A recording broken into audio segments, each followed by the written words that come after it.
There was a video from Forbes recently that got 1 million plays in a day talking about Trump getting like bopped on the nose by a boom mic. by that lady. Yeah, by a little boom mic. He just a little boop on the nose. Yeah. I have to say, I have such fucking news politics fatigue already. We're what, 2 months into the sort of presidency, and it is the velocity of bullshit. Stupidity. If you can get 1 million plays in a day because Trump got bopped on the nose by a fucking boom mic, it just the appetite is, it seems endless for it.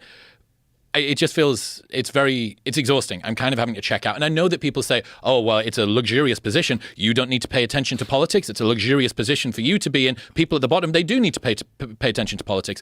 It's an interesting stat because actually the most educated, wealthiest people are the ones that spend the most time consuming news and talking about politics. It's the people at the bottom rung of the ladder that don't. So that's not true.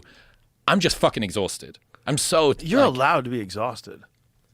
It's ridiculous. Newsweek wrote an article about how one of the names of one of our podcast guests, who's a good friend of mine, Michael Costa, his name was misspelled accidentally.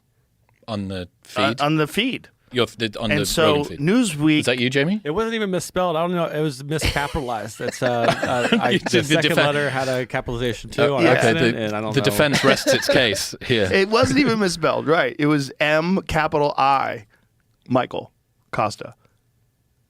Like me, Kyle Costa or something. Okay. Yeah, there's a headline. It's a fucking article in Newsweek. Do you ever think that your career would result in you having typos for a headline, Jamie?